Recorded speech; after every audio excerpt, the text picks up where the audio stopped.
Estábamos ansiosas de hacer la presentación de este libro y bueno, también agradecerle a Gaby que estuvo detrás de esto, a Mili, que por ahí nos acercó el libro y nos promovió a que hagamos esta presentación porque creíamos que era necesario y que era necesario reivindicar también a las compañeras expresas detenidas en la cárcel de Devoto y no solamente traer la historia de las mujeres en la dictadura, que yo creo que es algo que también nos deja este libro, que es importante que lo tengamos, sino también poder pensarlo desde el presente, ¿no? Y en eso la presencia de Lu como hija de detenidos desaparecidos, pero también con su trayectoria militante, la militancia en la ciudad de La Plata, pero que se extiende una militante más del campo popular, a Manuela, que siendo nieta de desaparecidos, de detenidos desaparecidos, también milita. Digo, no hay un poco, es esa la intención, ¿no? En un ciclo de charlas que se inaugura con este conversatorio, pero que va a seguir, que la idea es que podamos encontrarnos a reflexionar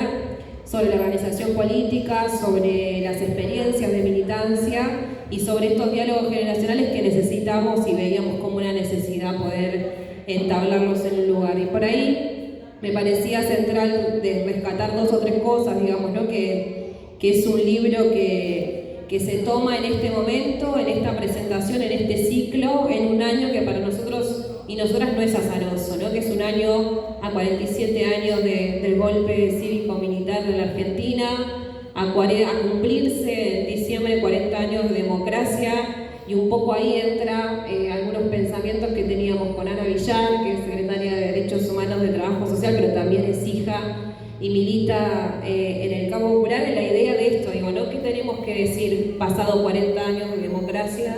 Y qué deudas tiene también esta democracia para con nosotras y nosotros. Me parece que ahí es el punto central del por qué esta presentación, por qué estas compañeras, por qué Tete Grasso, por qué Beatriz, por qué cada una de las que no solamente se quedaron en el testimonio fundamental para encarcelar a los genocidas, sino que hicieron carne en la militancia y en la trayectoria que tiene cada una de ellas. Digo, ¿no? En este sentido, desde no dejar lo que se tiene que decir en el momento que se tiene que decir, digo, ¿no? En el acompañamiento fuerte que se hizo y que se sigue haciendo por la libertad de Milagro Sala, que también es algo que nosotros agradecemos un montón porque creo que la militancia popular tiene mucho que decir en eso y a 40 años de democracia nosotros seguimos teniendo presas políticas en Argentina y exigir la libertad de Milagro en un contexto tan complejo como este y en algunos años atrás es más que importante. Así que agradecerles también el compromiso con la causa de Milagro, seguir insistiendo en que necesitamos una democracia que no tenga presos ni presas políticas, que tenemos que tomar el ejemplo de lo que nos pasó, pero fundamentalmente hacernos cargas hacia adelante. La verdad es que no me quiero ir mucho porque insisto en que lo importante es escucharlas, pero me parecía central estas preguntas, ¿no? En este momento concreto y también pensar en esa reivindicación que se hace y que nosotros insistimos mucho todo este tiempo de militancia, quizás una militancia ya con una democracia en la Argentina, pero con esto que decía, digo, con muchas deudas y con muchas cosas que nos retroceden a momentos oscuros de la Argentina, digo, ¿no? En que haya hoy muchos discursos negacionistas en la Argentina, que tengamos hoy experiencias que la verdad no son las que queremos, que tenemos que salir también a combatir esos discursos, porque él nunca más tiene que hacerse carne y necesitamos fortalecernos en esa idea. Y los diálogos intergeneracionales nos parecía que era central porque lo que nos pasa a muchas compañeras y compañeros al leer este libro y leer el libro de Hijos, que también hace poquito se presentó, es un poco eso, digo, ¿no? De que se cuente desde el lugar más humano esta historia que nosotros llevamos para militar todos los días, pero que entendemos que se tiene que resignificar necesariamente. Cuando cada uno de ustedes, y me imagino que nos habrá pasado acompañando en diferentes juicios por justicia, por verdad y por memoria en Argentina, no teníamos la noción de qué pasaba con las compañeras, ¿no? Qué pasaba con las compañeras detenidas, qué pasó en la ex-ESMA con las torturas a cada una de esas compañeras, y entendemos que hay que tener una discusión sobre qué pasó con las mujeres en la dictadura, así que por eso también la reivindicación de este libro y entender por qué no es azaroso que lo traigamos hoy presente acá.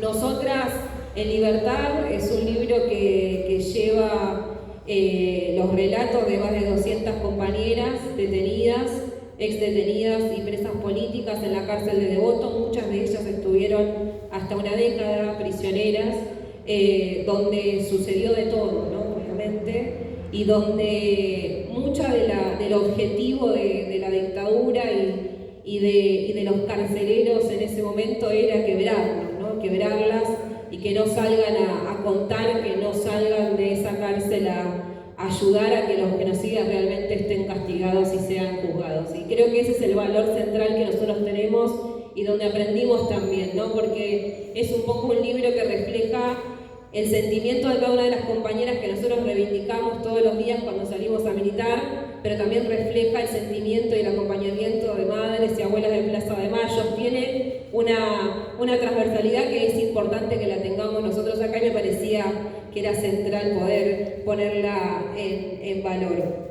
La verdad es que sin dudas Nosotras en Libertad es un libro que nos marca no solamente el contar de la historia que pasó, sino fundamentalmente en esa bandera que necesitamos para seguir peleando en el presente, pero en el futuro, que entiendo que es el valor de poder repensarnos, leernos, y no sé si lo pudieron ver, pero es un libro web que salió publicado con mucha capacidad en tecnología, lo cual me asombró un montón y está buenísimo la interacción que se hace desde la web en recorrer cada uno de los momentos del libro, el trabajo que se dio en que esos libros estén por temáticas y no solamente los relatos uno seguido al lado del otro, que me pareció que es central para comprender quizás lo que se quería decir, ¿no? Un trabajo enorme, me imagino, que 200 relatos se puedan seleccionar y haber leído y decir, bueno, cada uno su temática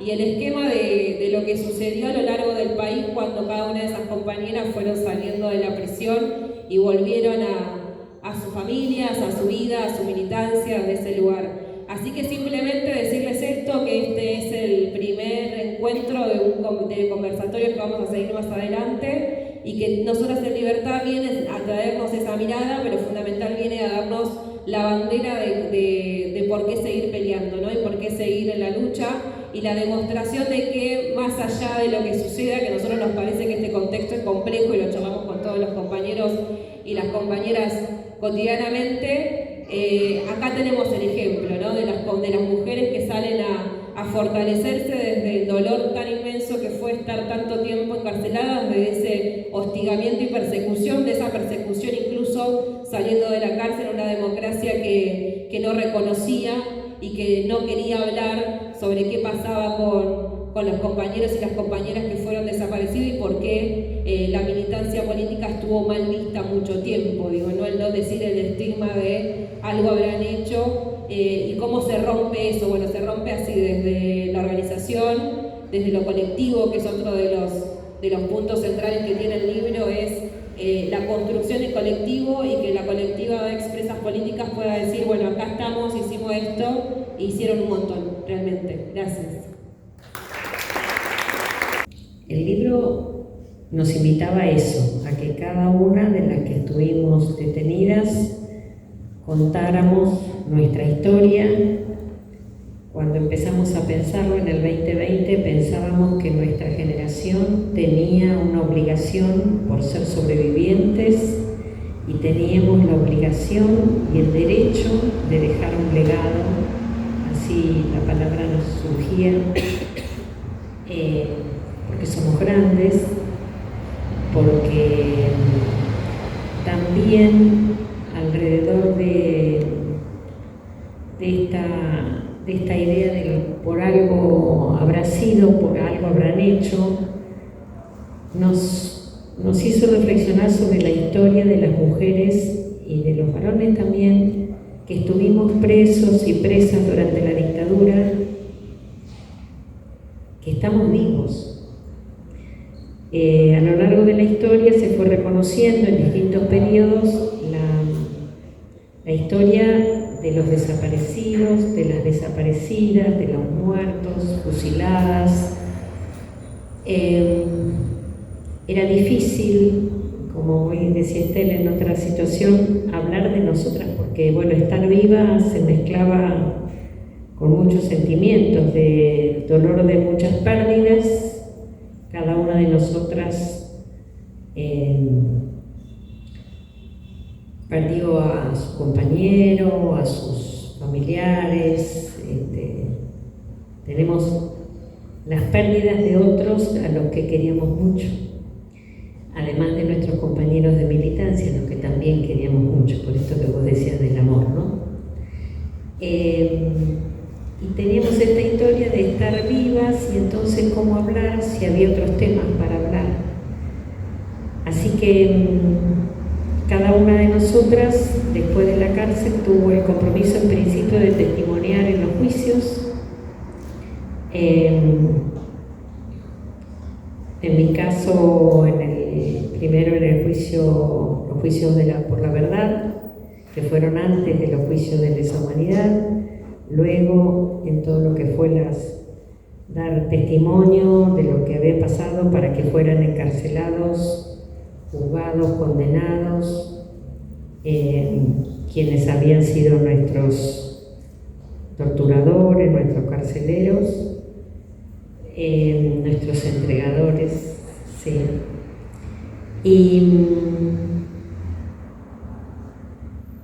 Y a la vez cada una de nosotras fue haciendo una vida como pudo, en donde pudo, sobre la idea de continuar con algún tipo de construcción colectiva. Con esta consigna de lo testimonial, yo tengo que decir que cuando salí de la cárcel, yo había militado en la juventud peronista en un barrio, antes había sido miembro de la UES, después estuve en la Juventud Trabajadora Peronista, pero en la adolescencia había estudiado francés. Y cuando estuve presa, enseñé francés en la cárcel a las compañeras, porque, una de las actividades que nosotros planteábamos era volver nuestro tiempo en un tiempo productivo, en un tiempo que nos hiciera crecer. Entonces estudiábamos, leíamos, aprendíamos todo lo que podíamos. Y cuando salí de la cárcel se me ocurrió armar una cooperativa de profesoras de francés. Una cosa loquísima en la ciudad de La Plata. Entonces nos juntamos y empezamos a enseñar francés. Nunca cuento esto. Esa cooperativa tenía como 100 y pico de alumnos y dábamos clases en lugares donde nosotras mismas nos habíamos puesto a dar clases, en colegios profesionales, en clubes de barrio. Lo pienso hoy y digo, era loquísimo como idea, porque nos terminó llamando el director, el francés, director de la Alianza Francesa, y nos llamó a decir qué era lo que estábamos haciendo. No tiene nada que ver esto con la política, pero sí desde un lugar.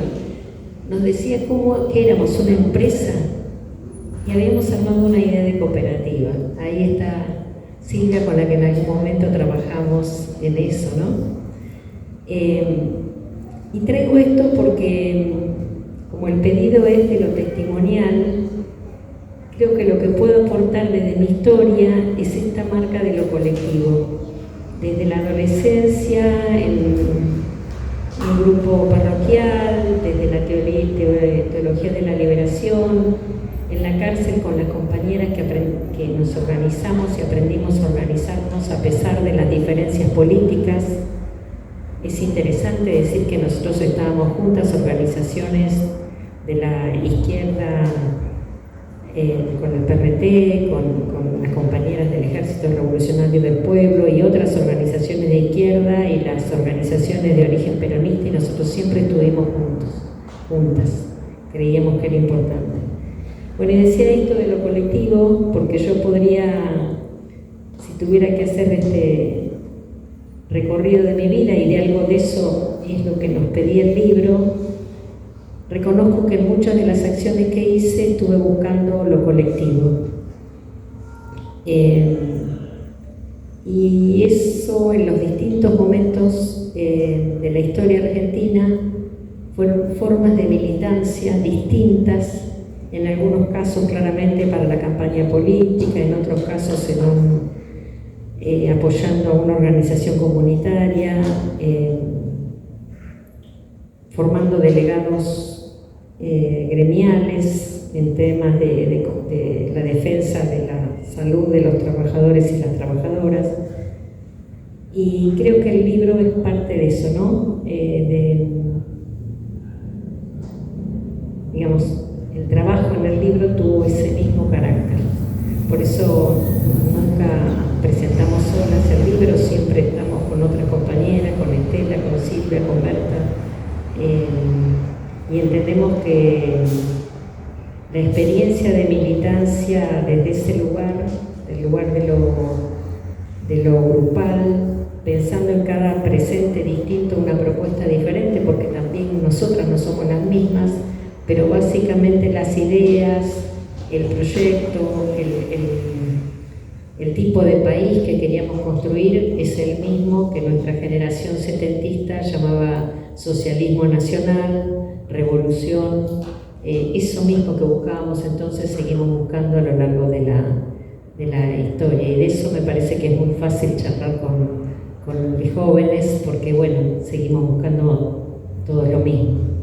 Quiero por principio ser agradecida de que nos escuchen y luego contarles de que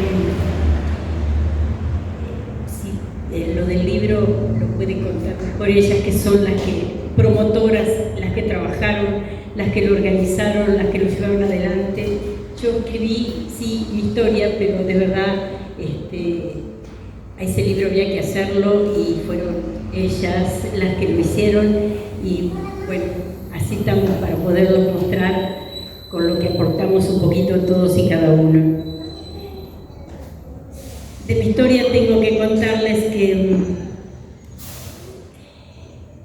yo era, bueno, no quiero empezar por la detención, quiero empezar porque desde muy chica, desde mi pueblo, yo nací en la provincia de Entre Ríos, Gualeguay, empecé a trabajar a los 14 años como obrera. Muy loco lo que les estoy contando porque era menor de edad. Sin embargo, trabajé en una peletería, allí hacíamos, era la época en que las pieles se hacían, los tapados, las mantas y todo eso. Y bueno, hice un curso para poder entrar y entré a trabajar y trabajé hasta los 16 años allí, y luego entré en un frigorífico de pollo también como obrera, y a los 17 años en un conflicto que tuvimos allí, donde en la época, creo que era esta época, marzo, abril, les cuento esto, los pollos cambian de plumas y se llenan de canutos, se llama eso. Las máquinas y las manos nuestras no alcanzaban a limpiarlos, entonces nos obligaron a poner los pollos sobre la mesa y limpiarlos uno por uno, pero el reloj se paraba. Nosotros teníamos horario, entrábamos a las 4 de la mañana, pero no teníamos horario de salida, era cuando se terminaba el trabajo. Pero resulta que cuando se terminaba el trabajo teníamos 6 o 7 horas nada más que nos habían computado. Entonces nosotros solo nos juntábamos en el baño con media hora para almorzar, para comer algo, y yo me acordé de algo que me había contado el señor que estaba en la curtiembre, el jefe de la curtiembre, que lo habían traído de acá de Buenos Aires, y me acuerdo que en una oportunidad le preguntamos qué pasaba en esa época, que los obreros acá estaban en huelga y mucha lucha había. Entonces les aclaro, no teníamos televisión, no teníamos radio, no teníamos nada, simplemente alguna información así. Entonces, que tenía toda esta experiencia, nos empieza a contar la historia. Estábamos en la década del 60, o sea, la época de la resistencia peronista. Entonces nos cuenta qué pasaba con los obreros, por qué luchaban. Estábamos permanentemente en dictaduras y ellos luchaban para no perder las reivindicaciones ganadas que habían logrado con el gobierno de Perón en la década del 50. del 45 al 55, ¿no? Bueno, esto a mí me llenaba de interés en conocer eso, y nos contó lo de la Secretaría de Trabajo y Previsión. Yo había visto en Gualeguay, en el pueblo, que había una Secretaría de Trabajo y Previsión, entonces frente a esta situación les cuento yo a mis compañeras que existía eso, pero a la vez teníamos que ir a hablar con la empresa. Cuando vamos a hablar con el patrón, dice que no nos va a atender a todas, éramos muchas, éramos alrededor de 30 mujeres, entonces me dicen que vaya, y yo subo a hablar con él. Entonces me dice que estoy suspendida. Entonces yo digo que yo estoy hablando en nombre de todas mis compañeras, entonces nos grita que estamos todas suspendidas. Entonces digo, estamos todas suspendidas, ¿qué hacemos? Y vamos a la Secretaría de Trabajo y Previsión. Cuando llegamos allí, que nos reciben, nos dicen qué nos había pasado, contamos que nos habían suspendido, entonces dice, ¿dónde está la suspensión? ¿La firmaron? No. Porque ya la empresa había hecho la denuncia, habían llegado nosotros caminando, ellos en auto, y habían hecho la denuncia de que nosotros habíamos hecho abandono de trabajo. Bueno, una gran experiencia vivida en ese momento, pero bueno, también estábamos por debajo del convenio, también estábamos en un trabajo insalubre, también estábamos... Tal es así que salieron tantas cosas a la luz que terminamos ellos acordando de que nos iban a pagar lo que nos correspondía, nos iban a dar la posibilidad de más descanso, y bueno, y que volviéramos a trabajar. Yo con 17 años orgullosa dije, yo no vuelvo, ya está, lo logramos, las compañeras volvieron, me fui a trabajar en una casa de familia y siempre soñé con salir de mi pueblo, y vine a los 19 años acá a trabajar en una casa de familia donde cuidaba chicos. Ellos eran militantes, militantes peronistas, y a la vez estaban en el gremio de Atul, un gremio que dejó marcas, huellas muy profundas. Así que bueno, me fui formando desde ese lugar, y luego terminé la secundaria acá, y tenía de profesor a Cartier, el intendente de La Plata, desde el año 73, y le dije que quería trabajar en algún lugar. Entonces él me dice, ¿dónde quieres trabajar? En una fábrica. Le contesté, entonces me hizo una recomendación y llegué a SIAP. SIAP era la industria de aparatos de precisión, donde hacíamos los tableros de los vehículos, de los camiones, de todo. Éramos autopartistas. Así que cuando llegué había un cartel que decía, no insista, no hay vacantes, pero yo tenía una recomendación, así que entré a trabajar.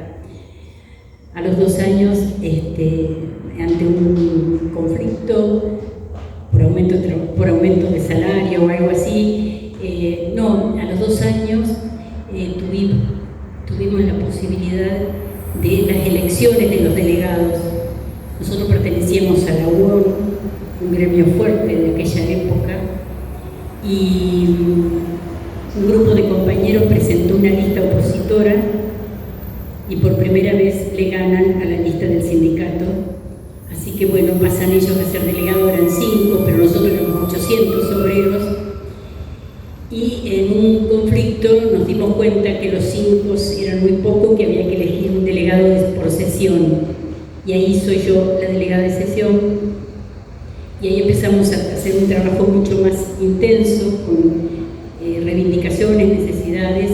Por sobre todas las cosas, nosotros trabajábamos con cinta, una noria, o sea que teníamos el mismo ritmo de las 7 de la mañana que ingresábamos hasta las 4 de la tarde que salíamos, con solo media hora de almuerzo. Pero lo más grave que nosotros vimos en ese momento fue que había compañeras que hacía 15 años que estaban trabajando exactamente con la misma máquina, haciendo exactamente lo mismo, donde nos pareció que eso era tremendo y que teníamos que incentivar la idea de la rotación, cosa que también eso nos permitía ganar categorías, porque según lo que estabas haciendo tenía categorías. Y bueno, teníamos el caso de gente que hacía 15 años y eran solo calificados. Así que bueno, logramos esto en esas reivindicaciones y bueno, empezamos a luchar, cosa que cuando tuvimos las paritarias en el 75 logramos el aumento de categoría de todos los compañeros. Esto no le gustó a la patronal y a la dirigencia sindical, la UON tampoco, porque ellos tenían algunos acuerdos. Y acá viene la otra parte de la historia. Digo que los golpes fueron cívicos militares. Si no hubieran tenido el apoyo de la civilidad, ellos no hubieran dado un golpe. Y así fue como en esta zona el golpe se da, y el primer lugar que llegan los militares a pocas horas del golpe es a las fábricas. Nos van a buscar a nosotros los obreros. Esto tiene que ver con el gobernador Calabró, que estaba en ese momento, que él venía del sindicalismo, venía de la UOM, que había hecho un acuerdo con los militares. Esto lo he denunciado en los juicios y lo sigo diciendo. Ellos habían hecho un acuerdo con los militares donde él iba a llegar a la CGT o algo por el estilo, porque eso nos lo dice Di Tomaso, dirigente de la UOM, que actualmente sigue dirigiendo la UOM, un gran entregador. También estaba Diego en ese momento, pero Diego murió hace muchos años. En esta historia del golpe, quiero decir que este golpe vino por sobre todas las cosas, hacia el peronismo. ¿Por qué el peronismo? Y lo puedo explicar desde mi lugar porque, bueno, soy peronista y lo vivo y lo viví desde este lugar. Primero porque fueron a buscar lo más importante, que eran las organizaciones de los trabajadores. Allí llegaron a romper con eso y a llevarnos presos a nosotros. También están desaparecidos, también están muertos. También hay chicos de compañeras obreras que todavía los están buscando. Y quiero hablar de Nora Sena, compañera de Ciad, a ella y su esposo, su hija que tenía 2 años, se la entregaron a los abuelos, pero Nora estaba embarazada. Y bueno, hoy los padres están muertos, pero Laurita, que es la nena que tenía 2 años en aquel momento, todavía está buscando a su hermana. Bueno, quería contarles esto porque de verdad la expropiación de los chicos y la muerte de todos, de los trabajadores, también estuvo a la orden del día. Luego fueron a las universidades, luego fueron a los barrios, luego fueron a todo lo que fueran las organizaciones del pueblo, pero a los obreros los fueron a buscar inmediatamente. Y lo otro que tenía como propuesta la dictadura militar fue destruir la industria nacional, uno de los pilares que tenía el gobierno popular con la industria nacional, la gran industria nacional que hubo en este país y que aún hoy no está. Quiero contarles que Ciad también aportó los nombres de nosotros. Cuando nos fueron a buscar, esto ya estaba todo organizado y tenían todas las listas y los nombres de nosotros. Y esa industria nacional que apoyó la dictadura desapareció. Y Ciad también en la década del 80 desaparece. O sea que colaboraron con el golpe y lo llevó puesto. Bueno,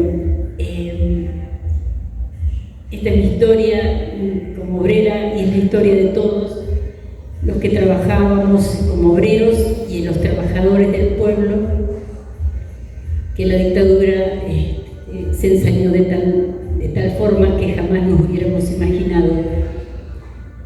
Creo que todavía, como dijo el compañero, todavía estamos pagando las consecuencias de aquel golpe militar.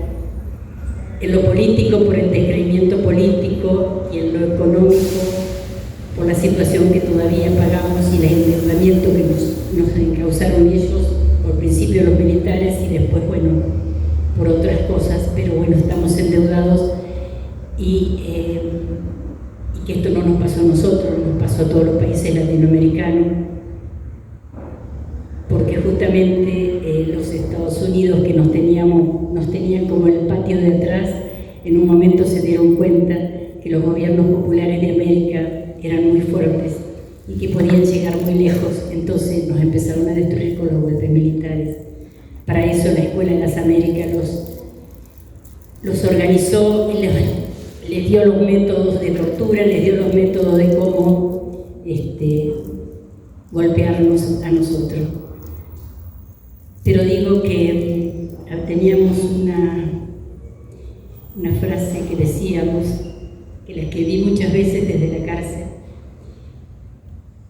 no hay noche que por más larga que sea que no lo espere el amanecer. Y digo que la noche terminó, pero que el amanecer es el que tenemos que construir entre todos.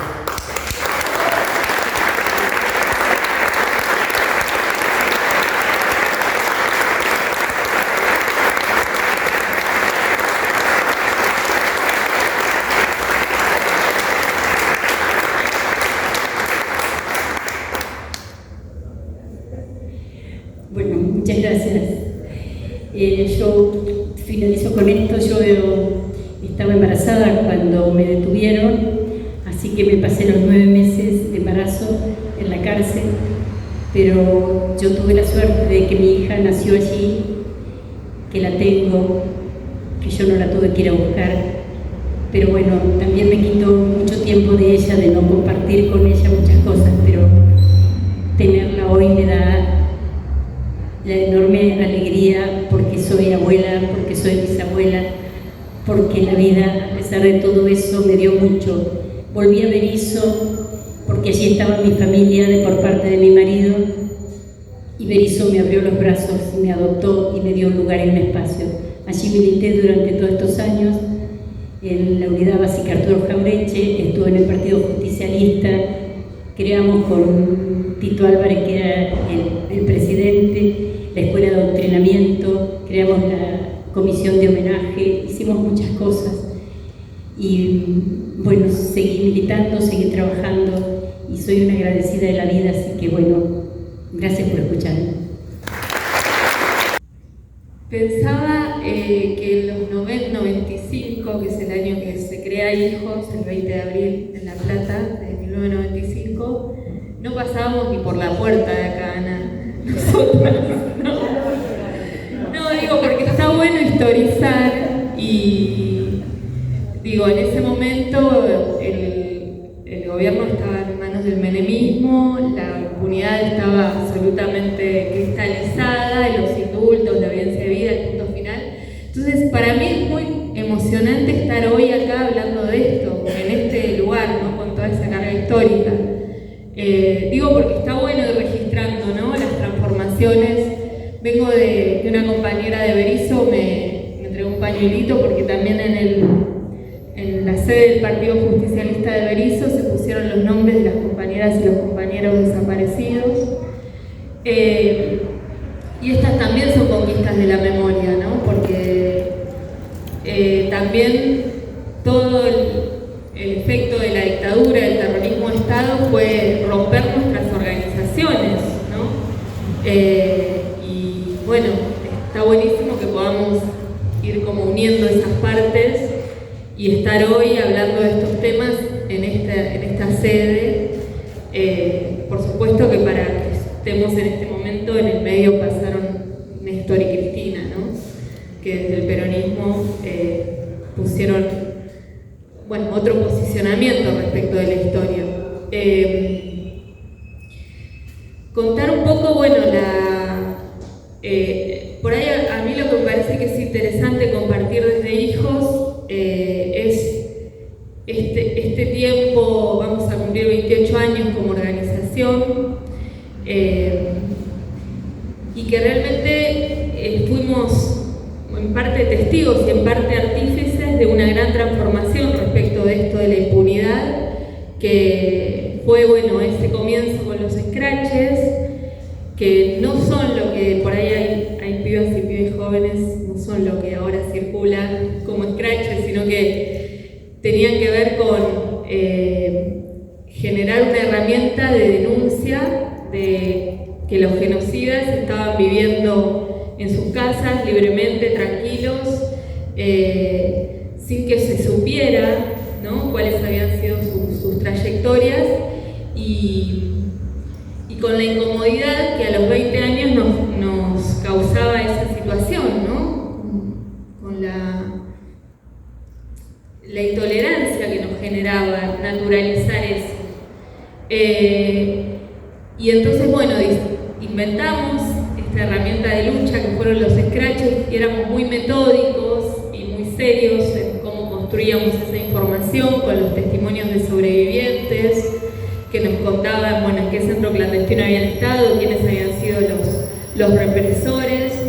Hacíamos guardias para sacarles una foto y tener una foto actualizada, y después los afiches y los folletos, ¿no? Y después el día del scratch, ese acontecimiento popular que era muy festivo, íbamos con una murga a La Plata tocando fondo, porque era una fiesta para nosotros evidenciar la verdad y poder accionar, ¿no?, en función de esa impunidad que había. Y después, bueno, eso lo sostuvimos durante algún tiempo. En el 2003, bueno, asume Néstor Kirchner, y sucede el acto en la ESMA, ¿no?, en el que él entrega el predio a los organismos de derechos humanos, pero más importante o más significativo para nosotras y nosotros fue el pedido de perdón en nombre del Estado por, casi me lo sé de memoria, por la vergüenza de haber sido, ¿no?, por, bueno, eso, ¿no?, realmente esa escena de Néstor pidiendo perdón en nombre del Estado para muchos y muchas de nosotros fue reveladora, porque hasta ese momento el Estado era el Estado terrorista o el Estado de la impunidad, ¿no? Nos costaba a muchas y muchos que militábamos pensar el Estado como algo que podía estar de nuestro lado, en serio de nuestro lado, ¿no? Y bueno, y después el bajar los cuadros, la nulidad de las leyes de obediencia de vida, punto final, los indultos, los juicios, ¿no?, donde también nos tocó jugar un papel, en muchos casos, bueno, ahí está Cascote y Lu, no quedaban integrantes de nuestras familias para testimoniar, porque los juicios vinieron 30 años después, ¿no?, del golpe genocida. Entonces nos tocaba la responsabilidad de llevar la palabra de toda la familia, ¿no?, y de toda esa reconstrucción que se había hecho, y de finalmente vivir esa escena tan imaginada y tan,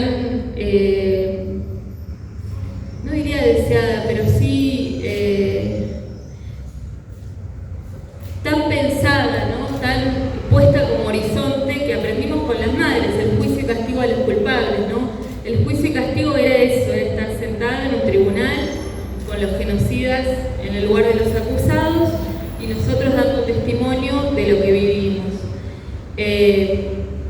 Y bueno, el poder estar en ese lugar, que eso suceda, que eso sea, que además con el trabajo maravilloso del Centro Ulloa, que es este espacio que fundó Eduardo Luis Dualde de la mano de Fabiana Rousseau, bueno, del propio Ulloa, que era un psicólogo, psicoanalista, que pensaron en cómo acompañar a las víctimas del terrorismo en esa instancia de los juicios y cómo preparar esa justicia, ese poder judicial, que es un capítulo aparte, vamos a retomar, pero digo que venía de haber sido parte también de la dictadura, para escuchar esos testimonios con sensibilidad y para que ese hecho de los juicios sea efectivamente reparatorio, ¿no?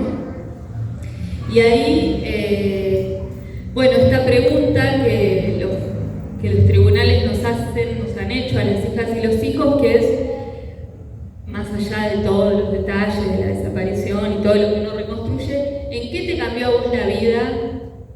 esa circunstancia, ¿no? Y esa pregunta ha dado lugar a la parte más humana, más conmovedora, más difícil de aprender desde el lenguaje jurídico, que es todo esto que son nuestras vidas, ¿no? Que es cómo construir una vida desde lo traumático, desde la destrucción, desde el terror, ¿no? Desde familias rotas que tenían que acogernos y criarnos y acompañarnos, y bueno, y poder dar esa respuesta fue un momento, creo que significativo para todas y todos quienes atravesamos eso, ¿no? Entonces, retomando esto de estos 28 años de hijos, nosotras y nosotros creo que lo mejor que tenemos para compartir es que cuando empezamos en el 95 era totalmente imposible pensar que iba a haber juicio y castigo realmente. O sea, una compañera dice, sí, lo decíamos, porque había que decir, uno siempre tiene una utopía, pero realmente si nos preguntaban, ¿vos pensás que alguna vez esto va a ser real? Nadie creía que iba a ser real. Y sin embargo fue real.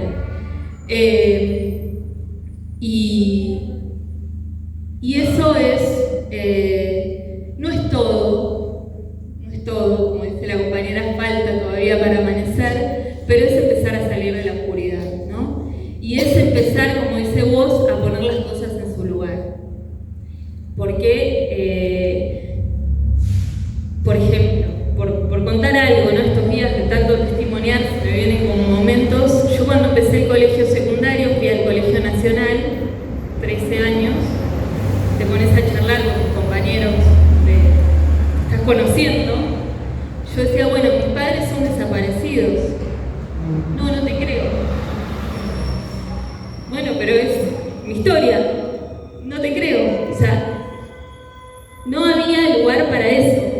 No de mala leche, ni de... No, el Nacional se entra por sorteo, hijos de laburantes, buena gente.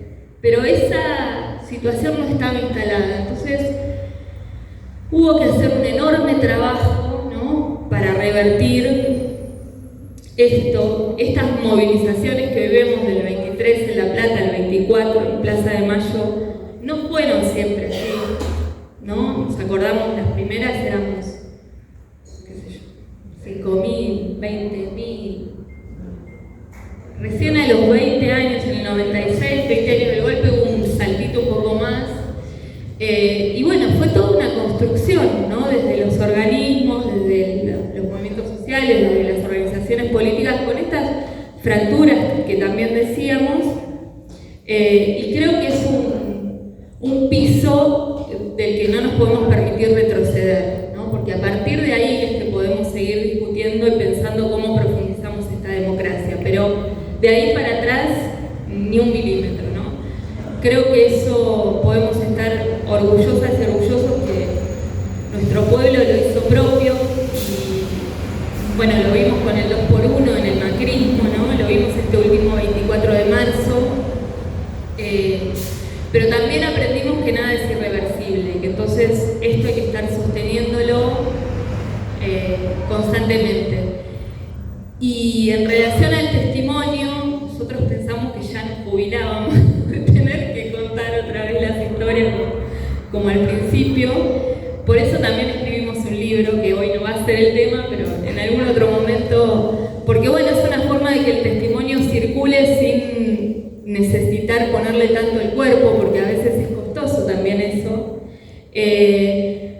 Pero la verdad es que el sentido de testimoniar creo que tiene que ver primero con la escucha, ¿no? Porque hablarle a una pared, no. O sea, con esto, con que miren, con cómo van siguiendo los relatos, con esta idea de que también el testimonio construye comunidad, construye un lazo, ¿no? Alguien que le pasó algo y otro que escucha y que hace algo con eso.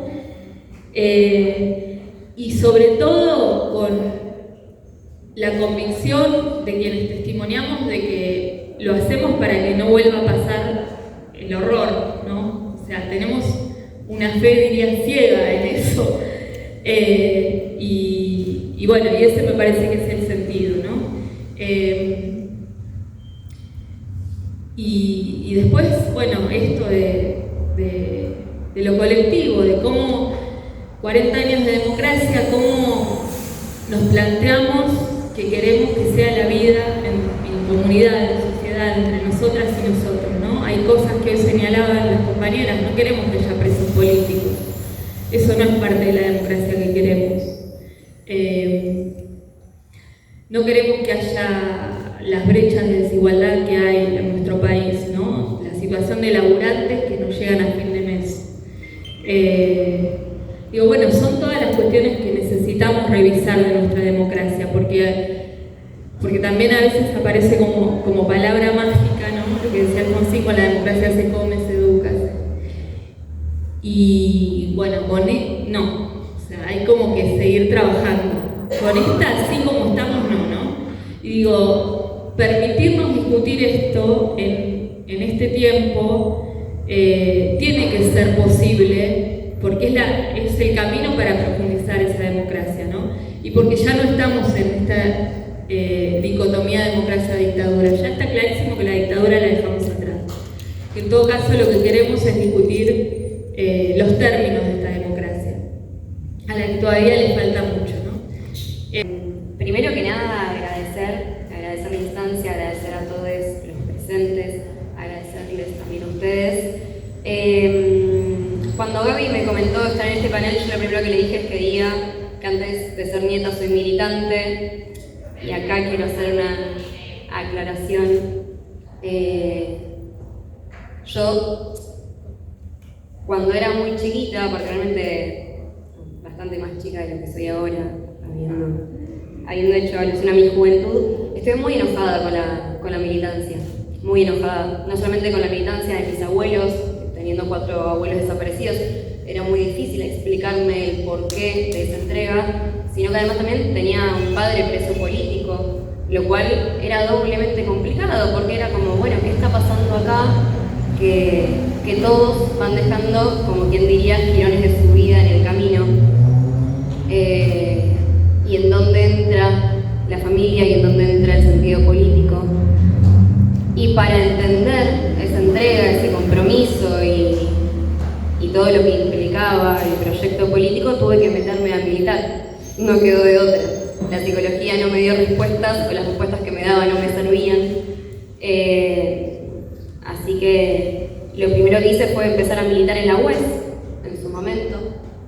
Y después con el tiempo fui, si se quiere, viviendo por distintos espacios, pero bueno, esos son detalles de la biografía de una, hasta llegar a la organización de la que hoy formo parte, que es el Movimiento Estudiantil Liberación, que si algo hace justamente es poner en valor constantemente lo colectivo y la construcción de la memoria desde ahí.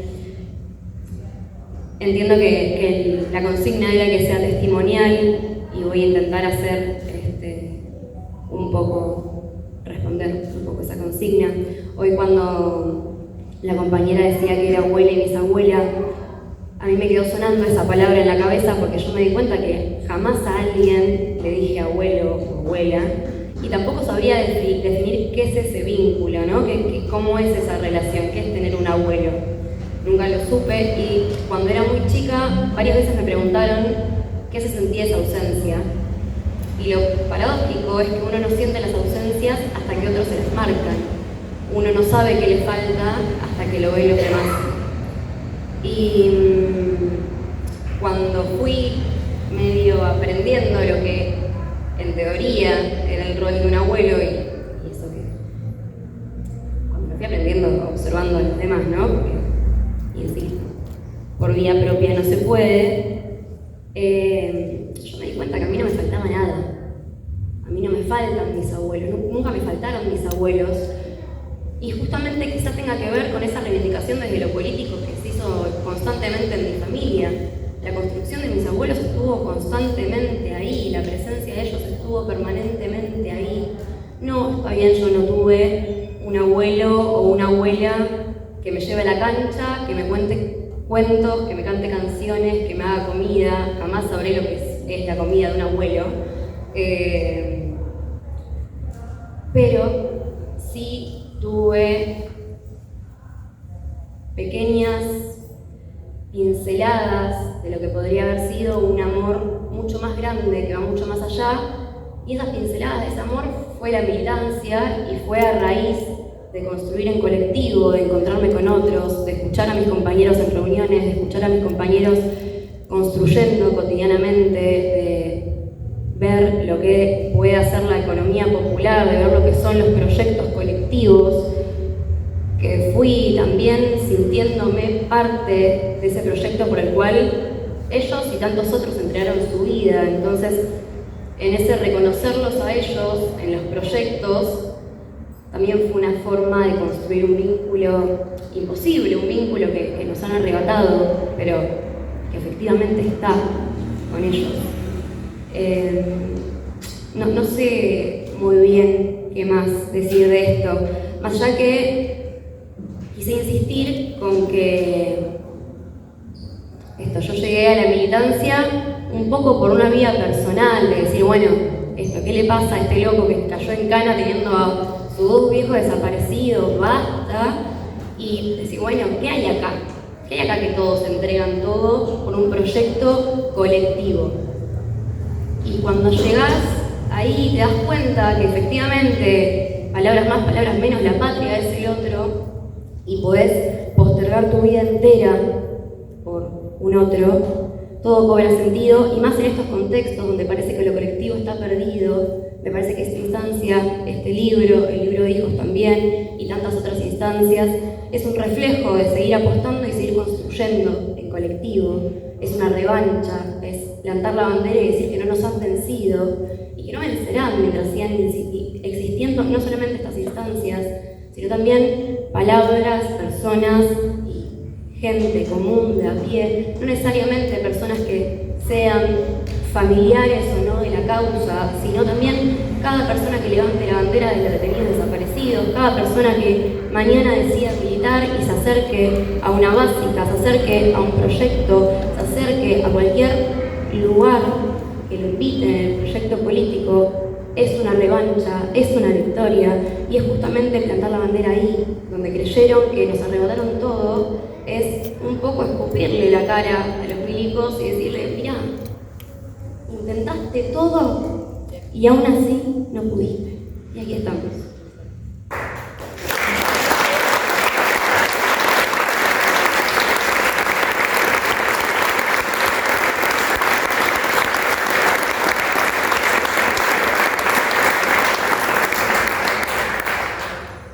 Y por último, a mí me pidieron que hoy no hable de economía, porque la última vez que me dieron un micrófono hablé de economía y se ve que mucho le gustó. Pero nada, la dictadura eclesiástica cívico-militar y muchas categorías más que se le pueden adjudicar no fue solamente para derrocar a un contrincante político, no fue solamente para ir contra ideas, fue para imponer un modelo económico que es el modelo económico neoliberal, que es el mismo modelo que hoy nos está haciendo, hablando mal y pronto, perdonen, cagar de hambre al pueblo, es el mismo modelo que sigue recortando, es el mismo modelo que avanza contra la educación de nuestro pueblo, contra la salud de nuestro pueblo, y es contra el mismo modelo contra el cual nos tenemos que organizar.